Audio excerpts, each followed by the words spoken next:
I'm your Bud the Dub. You're on the Moose, and I'm joined now by Richard from the Peace Gallery North. He is the curator there. How's it going today, Richard? It's going really good. Thanks for having me. This is exciting and new. Never been well, on the radio before. I like it. welcome. I'm glad I can be the first one to interview you ever on the radio. So you're here. You're the curator of the Peace Gallery North, and you guys have a Yeah. new exhibit on right now that I guess is sort of an annual exhibit for the Flying Colors Yeah. Artists Association. But this one's called Urban Insights. Why don't you tell us a bit about Mhm. what it's about?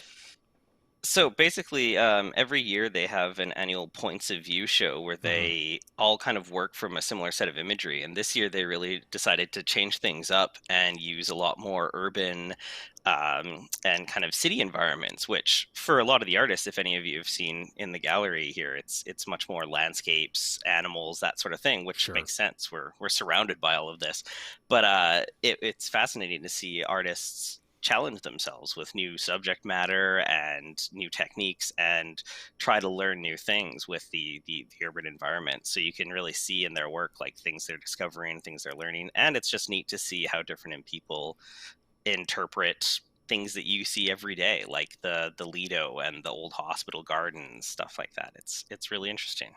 Absolutely. I mean, I don't want to trash the city here, and I don't mean to, but you don't. When you come here, you don't think of the city as being something beautiful. You're thinking about the countryside nearby, the fish creeks, the kind of the Yeah. bush, right, which is abundant in and around Fort St. John. But you don't think of the beauty just in walking down the street downtown and seeing some of the older buildings, for example.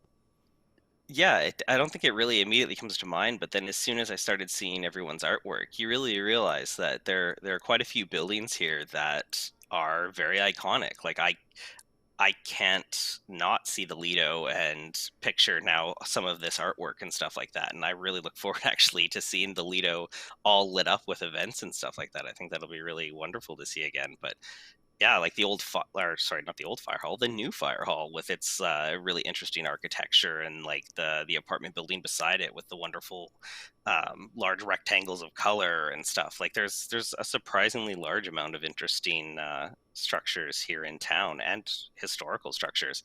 You gotta find them. They're not right off the beaten path. And I should say, I've seen a couple photographs of some of the paintings, artwork in the exhibit. They're not all just sort of, and I'm by no means an art expert, but they're not all just sort of straight interpretations of here is me painting Right. what I see. Some of them are really sort of interesting and really incorporate even fantastical elements in them, don't they? Yeah, absolutely. Like one I apologize if I get her name wrong here. Lorelei, I can't remember her last name. For instance, painted a wonderful landscape of the Peace River Valley, but then had the buildings floating on large kind of rock outcroppings in front. So Hmm. kind of incorporating both like her previous experience, I assume, and then the new structures, and it creates a very interesting, almost science fiction type of scene. But yeah, like how everyone sees the imagery and wants to interpret the artwork is all so different. And like it could be much more zoomed in on really individual little things, or it could be much more the whole image as a whole, or some people even adding kind of illustrative elements and like cartoons and stuff to it. And one is UFO abduction, so it's fantastic. There's a lot of variety and a lot of unique stuff to go along with all the unique artists in town. Wonderful, Richard. Well, as I understand it, the exhibit's on until April 3rd, but how could we see it? What kind of hours are you guys open at the gallery for people to come by and check it out? uh, Yeah, the Peace Gallery North, we're open 11 to 5, Monday through Saturday, and come down anytime. It's always free. There's lots of artwork all the time. We've got lots of people doing artwork in there when we can. And yeah, just come on by. I'd love to see you. And just in case for people listening who might be art collectors, are any of those pieces for sale to be purchased after the exhibit is over?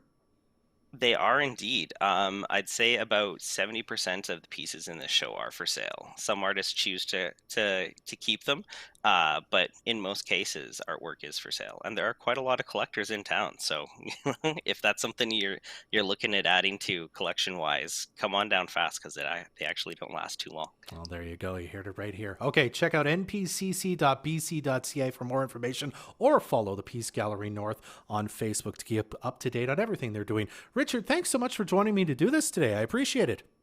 Awesome. Thanks for having me. I really enjoyed it. Hey there, this is Ayla from Friendly Pets Grooming. Did you know there's more